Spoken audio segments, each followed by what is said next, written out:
بسم اللہ الرحمن الرحیم۔ پروگرام آپ کے مسائل کے حل کے ساتھ میں ہوں آپ کا میزبان محمد عبدالودود۔ ناظرین محترم، آپ کی خدمت میں حاضر ہیں اس نئے ہفتے کے پہلے پروگرام میں۔ آپ کے بہت سارے سوالات ہیں ہمارے پاس، ان کا جواب ہوگا انشاءاللہ پروگرام میں آگے چل کر۔ معزز مفتین کرام تشریف رکھتے ہیں، آپ کے نئے سوالات کا انتظار رہے گا، اور سوال آپ ہمیں بھیج سکتے ہیں فیس بک یوٹیوب دونوں جگہ، J T R media house official Facebook page, J T R media house کا آفیشیل یوٹیوب چینل، دونوں جگہ ہماری ٹرانسمیشن آپ کے مسائل کا حل آپ کے منتظر ہے۔ اس ٹرانسمیشن کا آپ حصہ بنیں گے، اپنا سوال اس ٹرانسمیشن کے کامنٹس بار میں آپ درج کریں گے اور ہمیں بھیج دیں گے اپنے نام علاقے کے نام کو ساتھ میں مینشن کر کے۔ انشاءاللہ العزیز اگلے روز ہم آپ کی خدمت میں ہم آئیں گے تو ان سوالات کے جواب کے ساتھ آئیں گے۔ اپنے معزز مفتین کرام کا تعارف آپ کی خدمت میں اور پھر پروگرام کا باقاعدہ آغاز کریں گے۔ سب سے پہلے ہمارے ساتھ تشریف رکھتے ہیں شیخ الحدیث رئیس دارالافتاء جامعۃ الرشید کراچی، حضرت مفتی محمد صاحب دامت برکاتہم۔ آج کے دوسرے معزز مہمان جناب مفتی سیف اللہ صاحب، استاذ الحدیث ماہر مفتی ہیں دارالافتاء جامعۃ الرشید کراچی کے۔ سوالات کا جہاں تک تعلق ہے تو پہلا سوال ٹیکسلا سے ہم سے محمد یعقوب صاحب نے پوچھا ہے اور حضرت مفتی محمد صاحب سے اس کا جواب چاہیں گے۔ وہ سوال یہ ہے کہ وضو کرنے کے بعد چمڑے یا کسی اور چیز کے موزے پہن لیں تو کتنی مدت تک موزوں پر مسح کر سکتے ہیں؟ 5 نمازوں کے بقدر یا 24 گھنٹے؟ بسم اللہ الرحمن الرحیم، نحمدہ و نصلی علی رسولہ الکریم، اما بعد۔ چمڑے کے موضوع پر مسح کرنا جائز ہے، اور دوسری کسی چیز کی جب تک وضاحت نہ ہو تو اس کا حکم بتانا مشکل ہے۔ ایسی موٹی جراب کہ جس میں اتنی موٹائی ہو، اتنی سختی ہو کہ پانی اگر اس پر ڈالیں تو پاؤں تک نہ پہنچے، اور اس میں اتنی مضبوطی اور اتنی سختی، اتنی موٹائی ہو کہ اسے پہن کر تو کسی چیز سے باندھنے کی ضرورت نہ پیش آئے، اور اتنا وہ مضبوط ہو کہ بغیر جوتے کے 2-3 میل پیدل چلا جا سکے، تو ایسے موزے پر مسح کرنا جائز ہے، چاہے وہ چمڑے کا نہ ہو۔ جو ہماری عام جرابیں استعمال ہوتی ہیں ان پر مسح کرنا کسی کے نزدیک بھی جائز نہیں ہے، اور جو لوگ اس پر جائز کہتے ہیں وہ بالکل غلط کہتے ہیں۔ باقی کتنی مدت مسح کرنا جائز ہے، تو اگر آپ مقیم ہیں تو 1 دن رات یعنی 24 گھنٹے، اور اگر آپ مسافر ہیں تو 3 دن 3 رات مسح کرنا جائز ہے۔ اور اس مدت کی ابتدا اس وقت ہوگی جب آپ ایک دفعہ وضو کر کے موزے پہن لیں گے، تو اگلا جب آپ کا وضو ٹوٹے گا تو اس وقت سے اس کی ابتدا ہوگی۔ ٹھیک، بہت بہت شکریہ جی۔ محمد احمد صاحب ممبئی سے پوچھتے ہیں، بلکہ سیف انصاری صاحب انڈیا سے پوچھتے ہیں، مسواک کرنے کا سنت طریقہ بتا دیجیے۔ دیکھیں، اس بارے میں حدیث میں تو کوئی اتنی وضاحت نہیں ہے کہ اس کا مسنون طریقہ کیا ہے، البتہ حدیث کو سامنے رکھ کر مسواک سے متعلقہ جتنی احادیث ہیں تو فقہا نے ایک تفصیل ذکر فرمائی ہے، اسے مسنون تو نہیں قرار دیا جا سکتا، فقہا اس کو مستحب قرار دیتے ہیں، بعض نے سنت کے لفظ سے بھی تعبیر کر دیا ہے، لیکن سنت شرعی اور مستحب شرعی کے لیے دلیل کی ضرورت ہوتی ہے کہ رسول اکرم صلی اللہ علیہ وسلم کا قول یا عمل ثابت ہو۔ تو ایسی کوئی چیز تو ثابت نہیں ہے، البتہ ان ساری چیزوں کو دیکھ کر تو جو ایک معقول طریقہ ہے مسواک کا وہ بیان کیا گیا ہے کہ اس کی موٹائی چنگلی انگلی جتنی ہونی چاہیے، اس کی لمبائی 1 بالش ہونی چاہیے، اور مسواک کرنے کا طریقہ یہ ہے کہ آپ اس کے یعنی پکڑنے کا بھی طریقہ لکھا ہے، لیکن میں نے عرض کیا کہ یہ کوئی مستحب شرعی نہیں ہے کہ آپ اس انگلی کو نیچے رکھیں، ان 3 انگلیوں کو اوپر رکھیں، اور یہ انگوٹھے کو نیچے کی طرف مسواک کے رکھیں، اور دانتوں میں چوڑائی کے بل آپ مسواک کریں دائیں بائیں۔ پہلے دائیں طرف کر لیں اوپر نیچے کے، پھر بائیں طرف کر لیں اوپر نیچے کے، پھر سامنے کر لیں، اسی طرح اندر کی طرف کے بھی مسواک کر لیں۔ بعض حضرات نے لمبائی کے رخ کو مستحب قرار دیا ہے، بعض نے تطبیق یہ دیا ہے کہ دانتوں میں تو چوڑائی کے بل ہی کرنا چاہیے، اس لیے کہ لمبائی کے بل کرنے میں مسوڑے خراب ہونے کا اندیشہ ہوتا ہے، اور زبان پر مسواک کرنا چاہیے لمبائی کے رخ، اور پورے منہ کو گھیرنا چاہیے، حلق میں بھی مسواک مارنا چاہیے، اس سے بلغم خارج ہوتی ہے اور منہ کی صفائی رہتی ہے۔ اور اس کے علاوہ کوئی ایسی چیز جس کا حدیث میں صراحتاً ذکر ہو وہ موجود نہیں ہے۔ جزاکم اللہ، جی شکریہ۔ مفتی سیف اللہ صاحب شبیر احمد صاحب کشمیر سے پوچھتے ہیں، اگر عصر کی نماز شروع وقت سے 15 منٹ پہلے پڑھی جائے تو نماز ہو جائے گی یا نہیں ہوگی؟ بسم اللہ الرحمن الرحیم۔ دیکھیں، جس نماز کا جو وقت ہے وہ وقت شروع ہونے کے بعد وہ نماز پڑھنا درست ہے۔ جی اگر عصر کی نماز کا جو وقت ہے وہ شروع نہیں ہوا تھا، کسی نے پہلے پڑھ لی، تو یہ نماز دوبارہ پڑھنی ہوگی، درست نہیں۔ بہت شکریہ۔ عبداللہ غازی صاحب اسلام آباد سے، کیا بغیر عذر کے گھر میں مہمانوں کو عصر کی نماز کی جماعت مثل اول پر کروانا جائز ہے؟ دیکھیں، اس سوال کا تعلق اس سے ہے کہ وہ مہمان کس قسم کے ہیں۔ جی اگر مہمانوں کا تعلق فقہ حنفی سے ہے، ان کو کوئی عذر بھی نہیں ہے، تو ان کو مثل اول میں عصر کی جماعت کرانا درست نہیں ہے۔ اگر وہ مہمان شافعی المسلک ہیں، حنبلی المسلک ہیں یا مالکی المسلک ہیں، تو ان کے مسلک میں اگر مثل اول کے بعد درست ہے تو وہ اس بنیاد پر اگر وہ کروانا چاہیں تو ظاہر ہے اس کی گنجائش ہے۔ جزاکم اللہ۔ عبدالوحید صاحب مظفر گڑھ سے پوچھ رہے ہیں کہ سنن غیر مؤکدہ پڑھنے کا کوئی خاص طریقہ ہے، اور اگر ہے تو کیا ہے؟ کوئی خاص طریقہ تو نہیں ہے، بس اتنا ہے کہ نوافل کی طرح سنن غیر مؤکدہ کے بھی یہ چاروں رکعتوں میں وہ صورت ملانا ہوتی ہے۔ پہلی 2 رکعتیں تو فرائض، سنت، نوافل سب کی ایک جیسی ہوتی ہیں۔ اس وقت مسئلہ ہوتا ہے جب 4 رکعتیں ہوں، تو فرائض کی جو پہلی 2 رکعتیں ہوتی ہیں ان میں صرف قرات ہوتی ہے، جبکہ دیگر جو وتر ہیں، نوافل ہیں، سنت مؤکدہ ہو یا غیر مؤکدہ ہو، ان کی ساری رکعتوں میں تلاوت کرنا ہوتی ہے۔ اور ایک دوسری چیز کہ سنت غیر مؤکدہ میں وہ صرف افضل درجے کی چیز ہے کہ اگر قعدہ اولیٰ میں تشہد کے بعد دعا درود شریف پڑھ لیا جائے، ساتھ دعا ملا لی جائے، اور تیسری رکعت کے لیے جب کھڑا ہو تو پھر سبحانک اللہم اسی طرح پڑھا جائے، یعنی ایسا کہ جو 4 رکعت والی سنت غیر مؤکدہ ہے یا نفل ہے، تو اس میں سے جو دونوں دوگانے ہیں وہ الگ مستقل نماز کی حیثیت رکھتے ہیں۔ تو جیسے مستقل دوگانہ پڑھا جاتا ہے تو تیسری رکعت سے اسی طرح پڑھا جائے، یہ افضل ہے۔ اگر کوئی اسی طرح پڑھ لیتا ہے جیسے سنت غیر مؤکدہ کو بھی ویسے پڑھ لیتا ہے جیسے سنت مؤکدہ کو پڑھا جاتا ہے، تو بھی نماز درست ہو جاتی ہے۔ جی ٹھیک، بہت بہت شکریہ آپ کا۔ اگلا سوال ہے اور حضرت مفتی محمد صاحب سے اس کا جواب چاہیں گے۔ ہدایت اللہ صاحب کشمیر سے پوچھتے ہیں، ہم نے کچھ حضرات کو دیکھا ہے کہ جب کوئی ننگے سر نماز پڑھتا ہے یا نماز پڑھنے کے دوران کسی کے سر سے ٹوپی گر جاتی ہے تو وہ نماز میں ہی اس شخص کے سر پر ٹوپی رکھ دیتے ہیں اٹھا کر، تو یہ عمل جائز ہے؟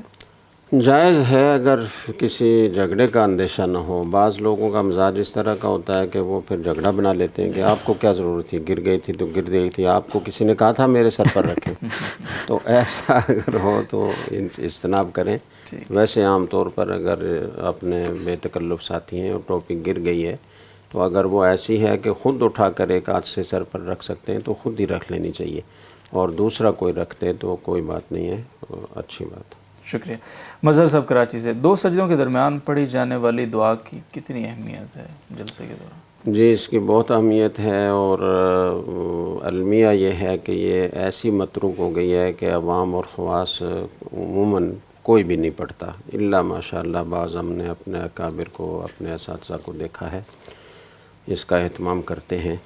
پھر اس میں تھوڑی سی تفصیل یہ ہے کہ عام طور پر فقہا یہ لکھتے ہیں کہ یہ نوافل میں پڑھنے کی، سنتوں میں پڑھنے کی چیز ہے۔ فرائض میں جب امام نماز پڑھا رہا ہو تو اسے مقتدیوں کا خیال رکھنا چاہیے کہ نماز میں طوالت نہ ہو، ان کے لیے بوجھ نہ بنے۔ لیکن اگر مخصوص مقتدی ہوں جن کے تنگ دل ہونے کا اندیشہ نہ ہو تو نماز فرض نماز میں بھی پڑھی جا سکتی ہے۔ لیکن ہم نے حضرت مولانا تقی عثمانی صاحب دامت برکاتہم کو دیکھا ہے، اور شاید انہوں نے کسی تحریر میں بھی اس کا تذکرہ کیا ہے کہ یہ مستحب ہے، اور یہ مستحب فرض کے ساتھ فرض میں بھی ہے اور سنت و نوافل میں بھی ہے، فرائض نوافل اور سنت کے ساتھ خاص نہیں ہے۔ اور ہم نے دیکھا ہے کہ جب بھی وہ نماز پڑھاتے ہیں تو وہ اس دعا کا اہتمام کرتے ہیں۔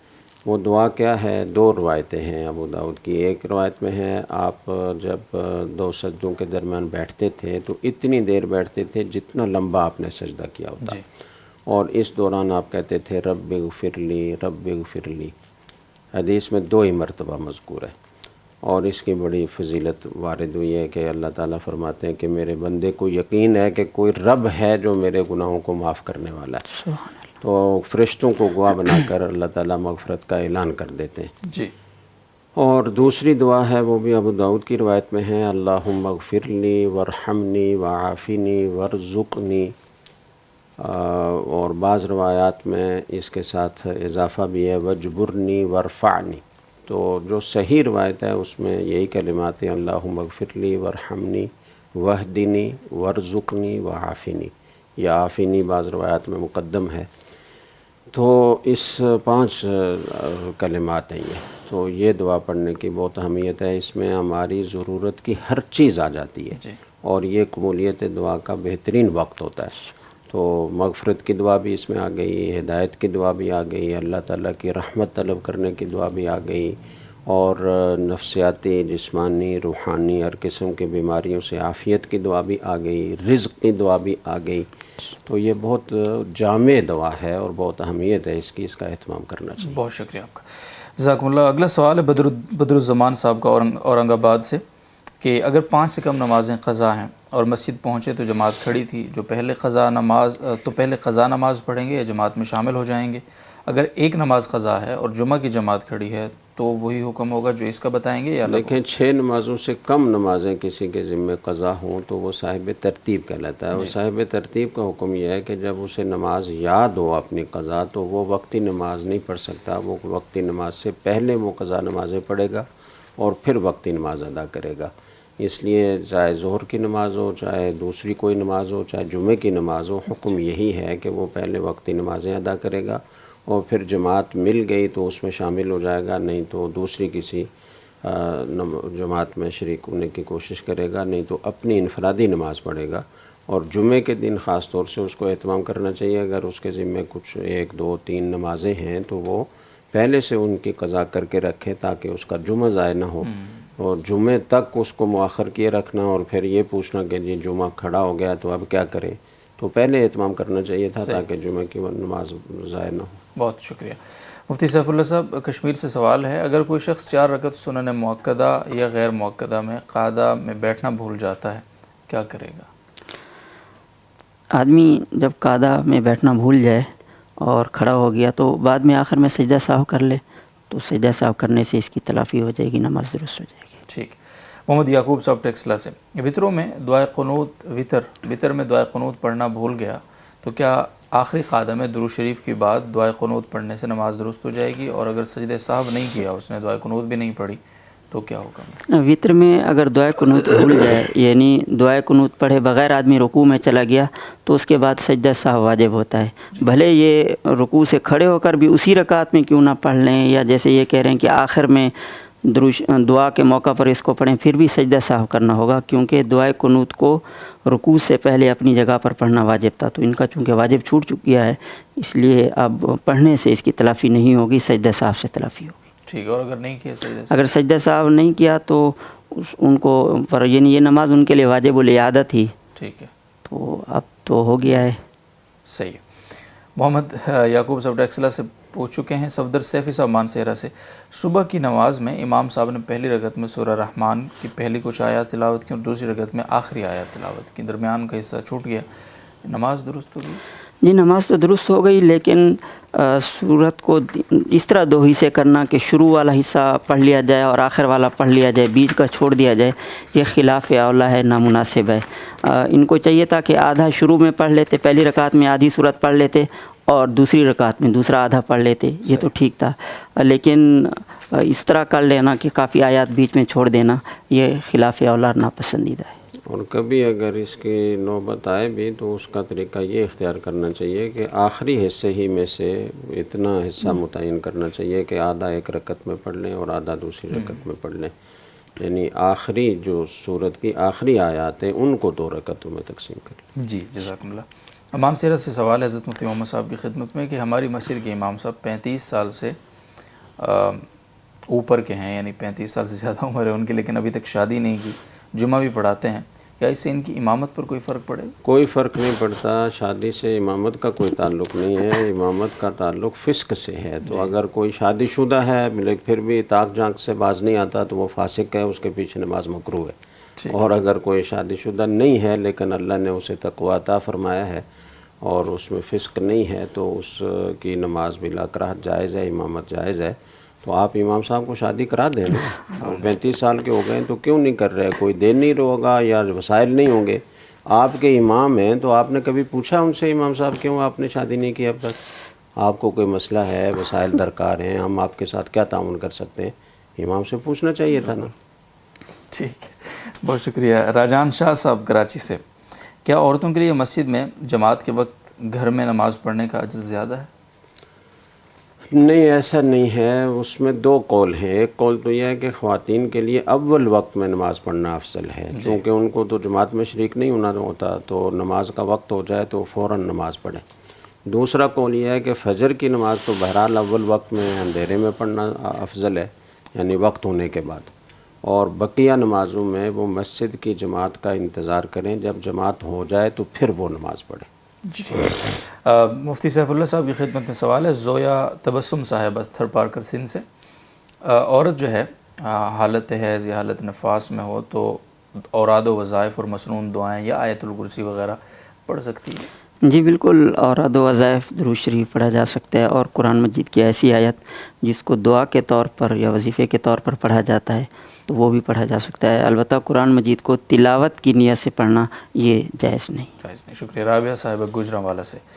مینسس کے دنوں میں عجوہ کھجور کھانا جائز ہے؟ جی بالکل، اس میں کوئی شرعاً ممانعت نہیں ہے. اصل میں بعض اوقات لوگ سمجھ رہے ہوتے ہیں کہ چونکہ یہ ایک متبرک چیز ہے جی تو اس کو کھانا کیسے. اس طرح اگر دیکھا جائے تو کھانا بھی تو بہت اکرام والی چیز ہے، قابل احترام چیز ہے، تو پھر تو آدمی روٹی کو بھی ہاتھ نہ لگائے، پانی بھی ایک اللہ تعالیٰ کی بڑی نعمت ہے، اس کو بھی ہاتھ نہ لگائے. تو اس طرح تو بہت ساری چیزیں وہ ہوں گی. تو جن چیزوں کو ہاتھ لگانے سے منع کیا گیا، یعنی جیسے قرآن مجید وغیرہ، بس ان کی ممانعت ہے. باقی اپنے طور پر کوئی چیزوں کو قیاس کرنا یہ درست نہیں ہے. درست نہیں. بہت شکریہ. اشفاق احمد صاحب اٹک سے پوچھتے ہیں. زید نے بکر سے کہا کہ میری یہ زمین 2 لاکھ میں بیچ دو. بکر صاحب نے کہا کہ ابھی میرے پاس پیسے نہیں ہیں، 50,000 نقد لے لو، باقی پیسے زمین بیچ کر دوں گا. اب بکر نے وہ زمین 2.5 لاکھ کی بیچ دی، تو کیا 50,000 نفع خود رکھ سکتا ہے؟ کیونکہ زمین کے مالک زید نے اجازت دی تھی کہ مجھے 2 لاکھ دے دو، پھر چاہے جتنے کی بیچو. ان کے سوال کی بظاہر 2 صورتیں نظر آتی ہیں، واضح نہیں ہے. پہلی صورت یہ ہے کہ انہوں نے وہ جو مکان ہے، زمین ہے، خود خرید لیا ہے، 50,000 روپے دے دیے، باقی ان کے ذمہ ادھار ہیں، اور انہوں نے بیچنے کے بعد ان کی ادائیگی کر دی، انہوں نے مہنگے داموں بیچا، تو ظاہر ہے ان کے لیے نفع رکھنا جائز ہے. دوسری صورت یہ ہے کہ انہوں نے ان کو یہ کہا کہ تم 2 لاکھ مجھے دے دو، باقی جتنا زید کا بکے تو وہ اضافی 50,000 وہ آپ کے ہوں گے، جتنے کا بھی بکے. اور انہوں نے اس طرح معاملہ کر لیا، اور اب 50,000 روپے یہ کہہ رہے ہیں کہ میرے لیے لینا درست ہے یا نہیں ہے. تو اس صورت میں ان کے لیے اب اگر بات ہو گئی ہے، معاملہ ہو گیا ہے، تو ان کے لیے ایسا کرنا درست ہے. لیکن فقہ حنفی کی روح سے اس طرح کا معاملہ مناسب نہیں ہے. شروع سے کرنا نہیں چاہیے کہ جی اتنے کی مجھے دے دیں، باقی جو اتنے پیسے مجھے دے دینا مالک ہے، اور جو اضافی پیسے تم رکھ لینا کمیشن کے طور پر.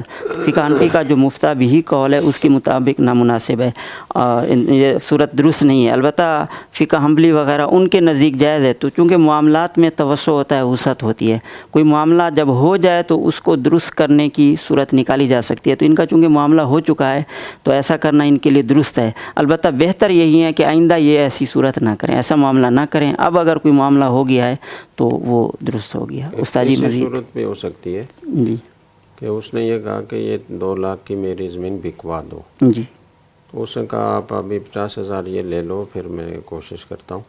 جی تو اس نے آگے جا کر پھر 2.5 لاکھ کی بیچ دی. تو اس کا کیا حکم ہوگا؟ یعنی یہ صورت تو ہی 2 صورتیں ہوں گی. ایک یہ ہے کہ وہ ملکیتاً اس نے ان سے لے لی، وہ تو بلا غبار درست ہے. دوسری صورت یہ ہے کہ اس نے خریدی نہیں ہے، مالک کہہ رہا ہے کہ 2 لاکھ روپے کی مجھے دے دو، باقی جو اضافی پیسے ہوں نہیں، یہ نہیں کہا کہ باقی جو اضافی پیسے ہیں وہ تمہارے ہیں. جی بس یہ کہا کہ 2 لاکھ کی بکوا دو. اس نے بجائے 2 لاکھ کی یا 2.5 لاکھ کی بکوا دی. تو اس صورت میں تو ان کے لیے درست نہیں ہوگا، کیونکہ مالک نے ان کو بیچی بھی نہیں، ان کو وکیل بنایا ہے. تو وکیل اپنے موکل کے اس کے پابند ہوتا ہے، ان کے ساتھ جو اس کی طرف سے جو ہدایات ہیں، تو اس صورت میں درست نہیں ہوگا. ٹھیک. جزاکم اللہ. حامد صاحب ایبٹ آباد سے پوچھتے ہیں، بچوں سے جرمانے کے طور پر لیے گئے پیسوں سے ان کی دعوت کر کے ان کو کچھ کھلایا جا سکتا ہے، جبکہ ان کے لیے گئے جو پیسے ہیں وہ مکس ہو گئے ہیں اور پتہ نہیں چل رہا کہ کس سے کتنے لیے تھے؟ یہ مالی جرمانے کے معاملے میں بھی یہی بات ہے کہ اکثر علماء، جمہور علماء کے نزدیک مالی جرمانہ درست نہیں ہے. تو جو صورت انہوں نے لکھی ہے اس کا آسان حل ہے کہ ان کے پاس پیسے جمع ہیں، ان کو یہ پتہ نہیں چل رہا کہ کس کے پیسے زیادہ ہیں کس کے کم ہیں، ان کو واپس کرنا بھی دشوار ہے. تو یہ ایسا کریں کہ اگر بچے بالغ ہیں تو ان سے اجازت لے لیں، بھئی یہ تمہارے پیسے ہیں، اگر تمہاری اجازت ہو تو ہم اس کی وہ کر لیتے ہیں، دعوت کر لیتے ہیں، اور سب بخوشی اجازت دے دیں تو کوئی حرج نہیں۔ اور اگر چھوٹے بچے بھی ہیں تو ان کے والدین سے پوچھ لیا جائے کہ ہم نے بچوں کی تربیت کے لیے یہ جرمانہ لیا تھا، بظاہر ان کی یعنی نیت بھی ایسے لگ رہی ہے کہ خود یہ پیسے نہیں لینا چاہ رہے، وہ پیسے لے کر بچوں کو تھوڑا سا ڈرانا چاہ رہے ہیں کہ تاکہ آئندہ اس طرح کوئی غیر حاضری وغیرہ نہ کرے۔ تو تنبیہ ہو گئی ہے، ابھی ان کے والدین سے، اگر چھوٹے بچے تو ان کے والدین سے اجازت لے لی جائے کہ یہ آپ کے پیسے ہیں تو ہم چاہ رہے ہیں کہ اکٹھے بچوں کی دعوت ہو جائے، تو اس سے درست ہو جائے گا، کوئی مسئلہ نہیں ہوگا۔ ٹھیک، بہت بہت شکریہ حضرت مفتی محمد صاحب کی خدمت میں۔ حماد الرحمان صاحب کا سوال ہے کوئٹہ سے، حرم شریف میں اکثر جوتے گم ہو جاتے ہیں، اس لیے لوگ تھیلے میں ڈال کر جوتے اپنے ساتھ رکھتے ہیں، طواف کے دوران بھی وہ ساتھ ہی ہوتے ہیں، حتیم میں جاتے وقت بھی ساتھ لے جاتے ہیں۔ بعض لوگوں کو دیکھا گیا ہے کہ مسجد نبوی میں سلام کے وقت بھی جوتوں کا تھیلا ان کے ساتھ ہوتا ہے، تو ان تمام صورتوں کا حکم بتا کر کچھ رہنمائی فرما دیں۔ دیکھیں، جوتے جب وہاں چونکہ چوری ہو جاتے ہیں واقعتاً، اور بعض اوقات کافی مہنگے جوتے ہوتے ہیں، میرے ساتھ خود واقعات پیش آئے ہیں، 2 دفعہ میرے قیمتی جوتے چوری ہوئے ہیں، تو اصل تو یہ ہوتا ہے کہ کسی ایسی جگہ کوئی محفوظ ہو کہ وہاں رکھ کر آدمی بالکل بے فکر ہو کر جا سکے، تو یہ بہت اچھا ہے۔ لیکن چونکہ عام طور پر ایسا نہیں ہوتا، جی، محفوظ سے محفوظ جگہوں سے بھی جوتے چوری کر کے لوگ لے جاتے ہیں، اور پھر جوتوں ہی میں ذہن اٹکا رہتا ہے کہ یار پتہ نہیں واپس جاؤں گا تو جوتا ملے گا نہیں ملے گا، ملے گا نہیں ملے گا، تو اس لیے تھیلے میں ساتھ رکھنے میں کوئی حرج نہیں ہے۔ کسی بھی جگہ آپ اس جوتے کو کھول کر تو فرش پر یا کسی قالین پر تو نہیں رکھتے، تھیلے میں بند ہے، تو اس میں کوئی بے ادبی کی بات نہیں ہے۔ جی ٹھیک ہے، جزاکم اللہ۔ جی، ہادیہ گل صاحب ڈیر اسماعیل خان سے پوچھتی ہیں، حضرت نویان صحابی رضی اللہ عنہ کا ایک واقعہ سنا کہ انہوں نے مذاق میں کسی صحابی کو غلام بتایا جبکہ وہ غلام نہیں تھے۔ اس واقعے میں اشکال پیدا ہوتا ہے کہ ان کا اس طرح کہنا جھوٹ کے مترادف ٹھہرتا ہے، کیا مذاق میں جھوٹ بولنا جائز ہے؟ جی نہیں، مذاق میں بھی جھوٹ بولنا جائز نہیں ہے۔ اصل میں بعض اوقات تو مزاح میں یا کسی ضرورت کے موقع پر توریہ کیا جاتا ہے۔ توریہ کا مطلب یہ ہوتا ہے کہ ایک معنی ظاہری ہوتا ہے کسی لفظ کا، اور ایک معنی غیر ظاہری ہوتا ہے، دوسرا معنی ہوتا ہے اس کا۔ تو بولنے والا سامنے والے کو تاثر یہ دیتا ہے کہ میں ظاہری معنی مراد لیتا ہوں، حالانکہ اس کی مراد وہ ظاہری معنی نہیں ہوتی۔ صحیح۔ تو اس واقعے میں بھی ایسا ہی ہوا ہے کہ انہوں نے ایک صحابی سے مذاق کرنے کے لیے کہا کہ اس غلام کو کون خریدے گا، تو اب اس کے لیے جو عربی کا لفظ استعمال ہوتا ہے وہ عبد استعمال ہوتا ہے۔ تو عبد کے ایک معنی تو یہ ہے کہ کسی کا غلام ہے، جیسے زر خرید غلام اس زمانے میں ہوا کرتے تھے، اور عبد کا ایک معنی یہ ہے کہ اللہ کا بندہ ہے۔ تو انہوں نے یہ معنی ذہن میں رکھ کر تو اس طرح کی آواز لگائی کہ اس کو کون خریدے گا، مذاق کرنے کے لیے، تو اس کی گنجائش ہے۔ ٹھیک ہے، جزاکم اللہ خیر۔ جی، دونوں معزز مکرم مہمانوں کا شکریہ ادا کریں گے، تمام ناظرین و سامعین کا بہت شکریہ۔ انشاءاللہ العزیز کل آپ کی خدمت میں حاضر ہوں گے آپ کے ان سوالات کے ساتھ جو آج آپ نے ہمیں بھیجے ہیں، تو تب تک آپ سے اجازت طلب کریں گے۔ دعا میں یاد رکھیے، اللہ حافظ۔